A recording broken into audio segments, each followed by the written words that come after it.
სიტისთან მამარდაშვილი დაიცავს ლივერპულს. ალისონის სანაკრებო პაუზის შემდეგ დაბრუნდება 9 ნოემბერს ლივერპული მანჩესტერ სიტის ესტუმრება.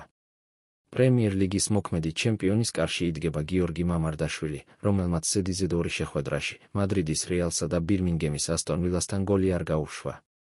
რაც შეეხება ქართველი გოლკიპერის კონკურენტს ალისონ ბეკერს, ის როგორც არნე სლოტმა თქვა, სანაკრებო პაუზის შემდეგ დაბრუნდება. სანაკრებო შესვენების შემდეგ ნოტინგემთან მატჩისთვის ალისონი სრულად იქნება მზად.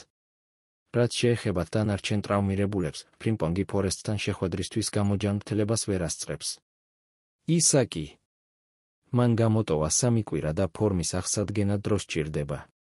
მან სიტისთან მატჩი. ამ დაპირისპირებას ველოდებოდი მაშინაც, როცა ლივერპულში არ ვმუშაობდი.